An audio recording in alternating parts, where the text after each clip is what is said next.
The next thing I think is important, man, are big fuel tanks.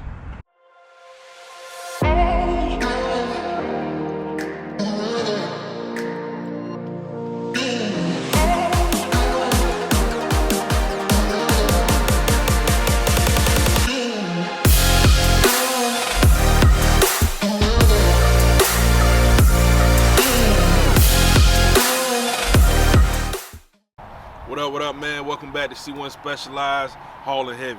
If you haven't already, make sure you hit that like button, subscribe button, and if you got any questions, leave them down in the comments. The video today is going to be a special video for a few of y'all, because a few of y'all been asking me about the specs on this truck.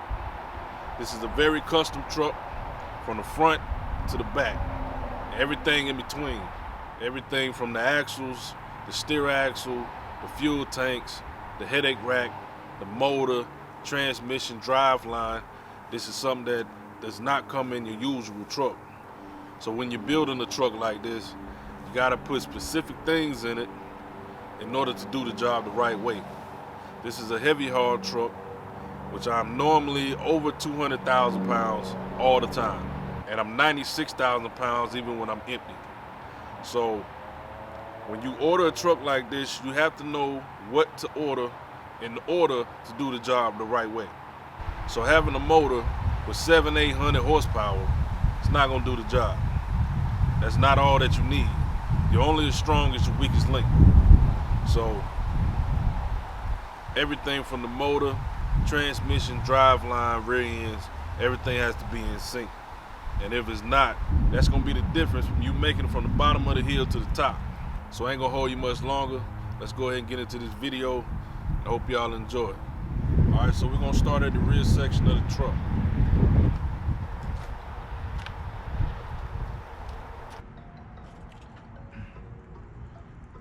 See that frame right there runs from the back all the way up to the front, all the way up under the cab, sleeper, everything. In a real heavy hard truck, that's what you want. When you're grossing over 200,000 pounds, you want to make sure that your frame is doubled all the way through. Because if you don't, the middle of your truck is gonna start sagging. I don't know if you can tell, but the longer the truck, the more it's gonna sag. And as you can see, I have a very long truck.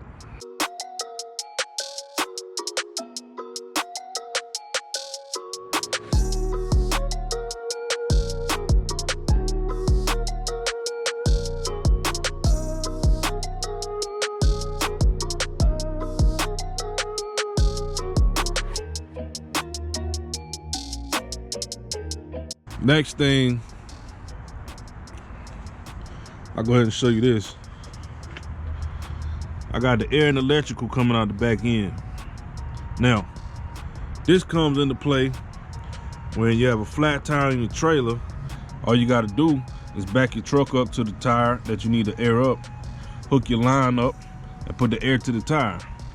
That's what I use it for mainly.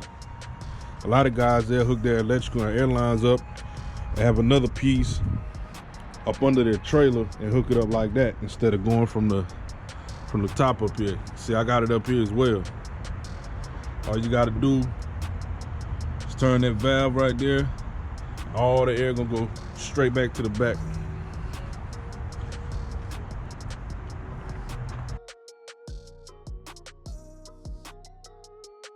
Next thing is the tri-drive. I got a lot of questions on this too. This is not necessarily something you see every day. This is not a lift axle. This is on the ground all the time. Matter of fact, this is my main pulling axle. So this is what it looks like.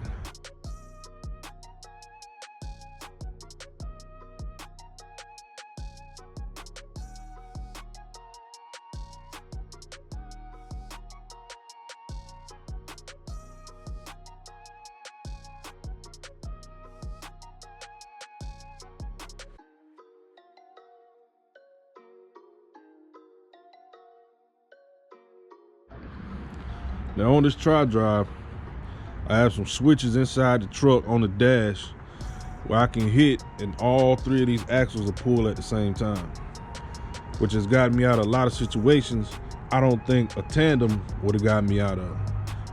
Then again, that's just my opinion. I have 4/6 spreads.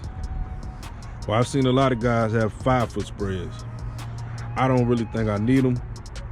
I can where I haul at now, I get enough weight.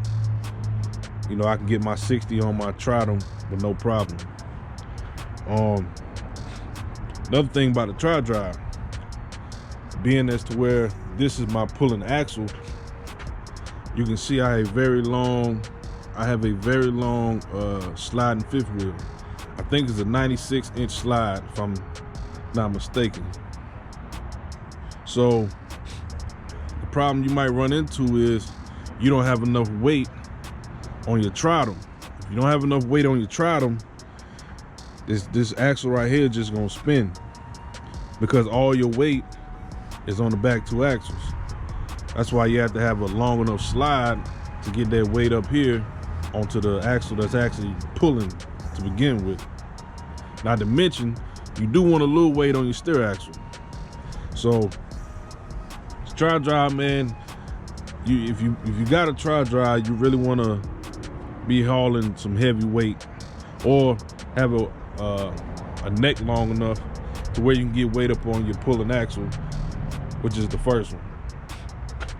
Now, I don't know if you can order one and have the pulling axle in the middle. I doubt you wanted it in the rear, but I'm assuming between these two is where you're gonna want that pulling power. Also, some people get confused on how to measure your wheelbase with a tri-drive. Most of the time, you go in between these two axles, but since now all three are on the ground all the time, you go from the center of the middle axle to the center of your steer. That's how you get your wheelbase. So when y'all ask me what's my wheelbase, I'm gonna tell you from the center of this axle to the steer is 315.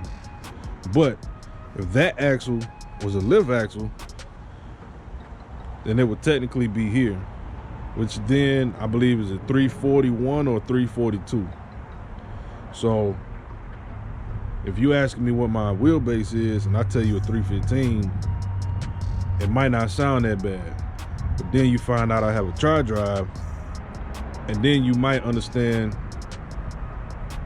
what the actual wheelbase will be then.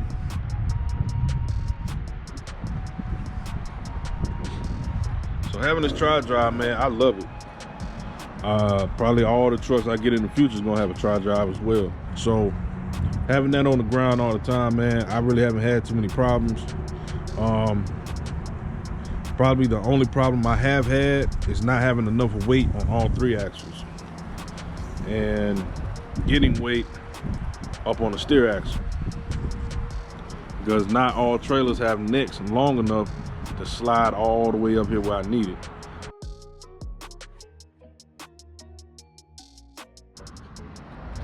The next thing is the suspension. I think this is the AG 460, I believe. It would normally be an 8-bag since it's 3 axles. It's a 12-bag system. It's a little different from the, well, very different from the new way suspension, but I haven't had any problems out of it, and it's all been working out for me. Only thing that's kind of weird, I don't know if this is just a tri-drive or just this suspension, but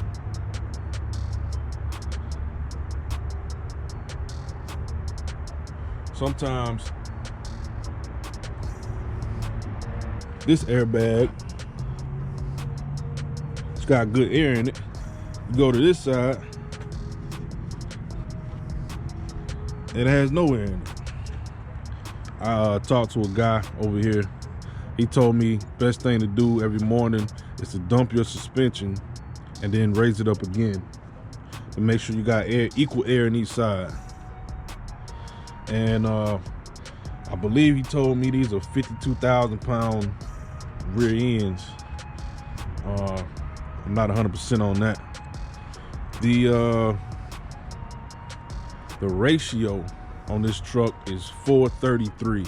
Also on this truck, I have what they call 2-speed rear ends.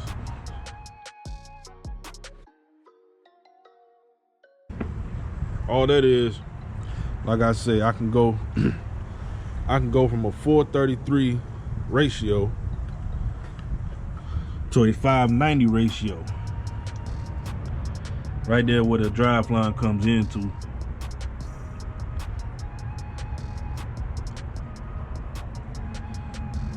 Like I said, man, this is a very custom truck.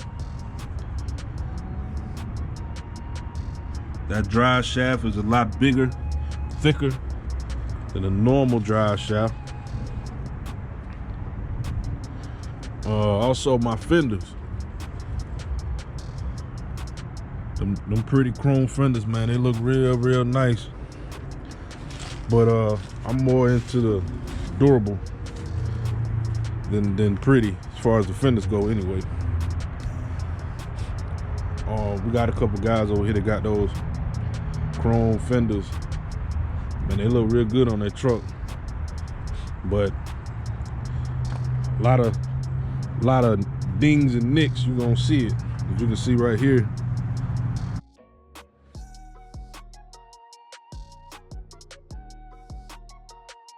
Now, if that was on a chrome fender, it'd pretty much be a wrap for it.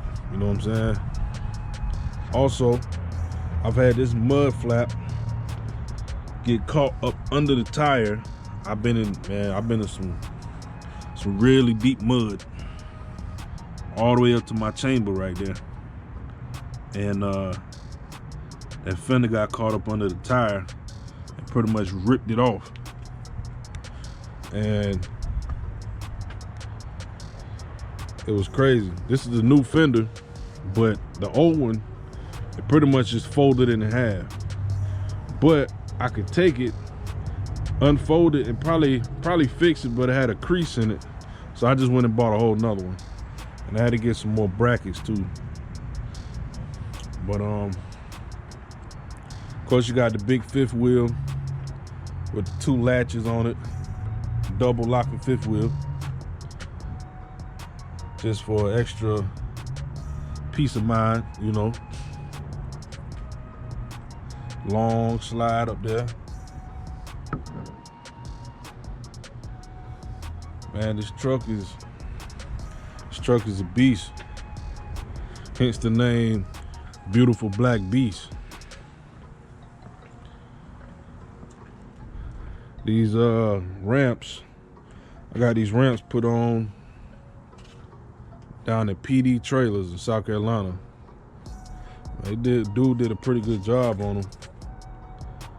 Considering how much weight I be sliding up and down these ramps, they still holding on pretty good.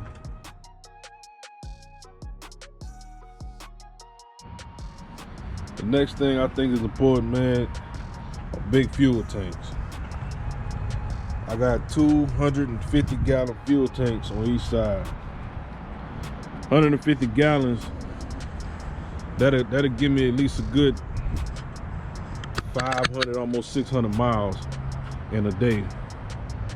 And I've done 540 miles and been right at E.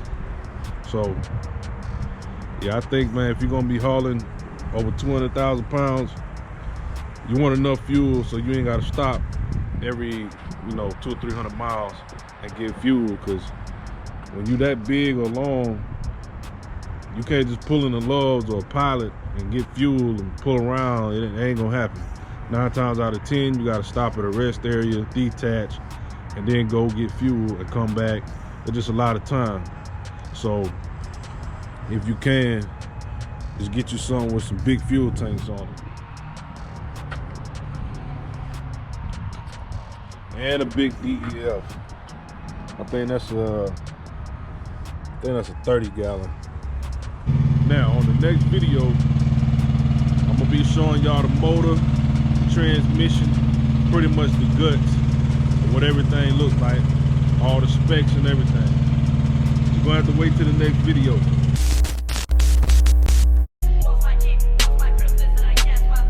Yeah. I take you back to my first gram.